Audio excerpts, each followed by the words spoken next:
Did you know that in the United States, the only issue that virtually every Democrat and Republican agree on is that no amount of your tax dollars are too much to fund bombing campaigns against countries that the US is not at war with in order to support an ethno-supremacist theocracy in the Middle East that openly cites biblical calls to genocide in reference to its so-called defensive wars? Don't look at me.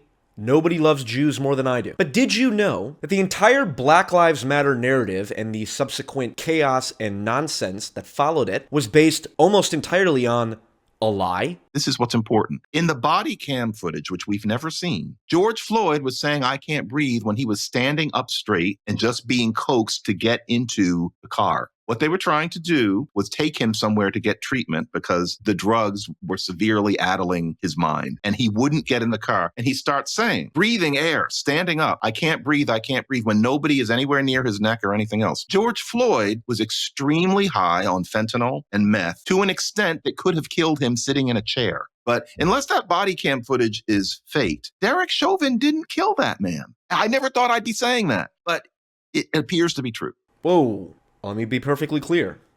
Nobody loves black people more than I do. But did you know that Steve Bannon, the architect of Trump's 2016 campaign run and a key player in his current run, is not only not a racist, but actually makes a lot of sense on a lot of things? And these people are marginal. This ethno-nationalism stuff is ridiculous. It's stupid on the face of it. It's ridiculous. I've said it from day one. Ethno-nationalism is a dead end, and it's for losers. Economic nationalism and civic nationalism binds you together as citizens, regardless of your race, regardless of your ethnicity, regardless of your religion. I don't like that in this country, we apparently don't require ID to vote or even proof of citizenship to vote in certain states. I don't like how no one was ever held accountable for the 2008 financial crisis, and we apparently learn nothing as we sit on trillions of student loan debts that are about to default. And I don't like how we are on the verge of creating artificial general intelligence, ushering in the greatest threat to humanity the world has ever known, and these are the people responsible for regulating it. You spoke to the Senate Republican High-Tech Task Force, which I chair. Well, how do you sustain a business model in which users don't pay for your service?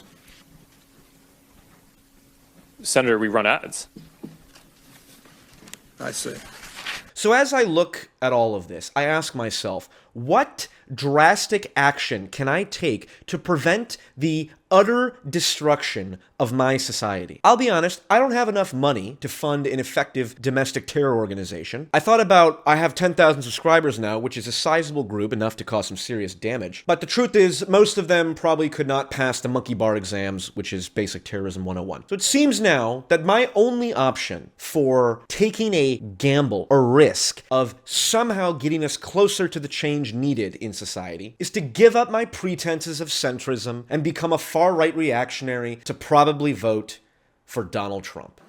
I don't care that Donald Trump represents a threat to democracy, because I see no evidence whatsoever that our democracy is capable of undergoing the institutional transformations necessary to address the problems of AGI, mass illegal immigration, or ideological capture in the form of DEI and wokeism. I am not saying let's get rid of democracy. I'm saying I'm willing to risk a challenge to our understanding of democracy if it means that we get to utterly dismantle the permanent state like Javier Milei or the American Heritage Foundation's Project 2025 advocates for. Yes, I believe the CIA probably killed John F. Kennedy, and yes, I believe Jeffrey you-know-who was likely an Israeli intelligent asset, and yes, I believe this clip is still hilarious.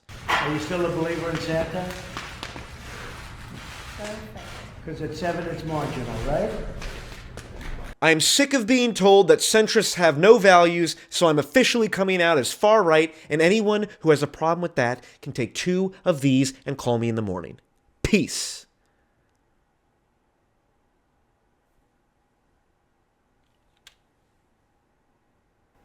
I think they're gone. The progressives.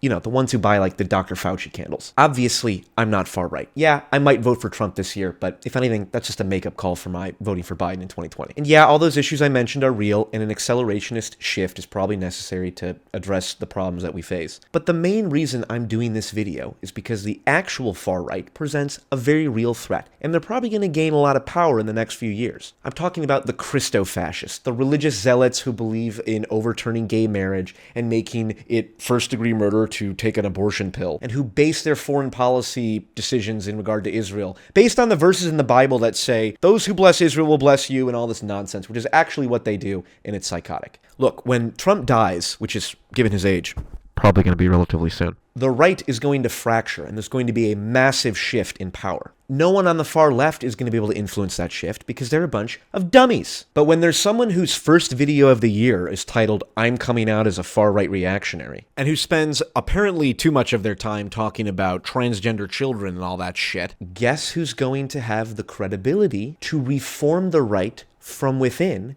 and bring them back to the beautiful, golden, enlightened center? I know who I am, spiritually and legally.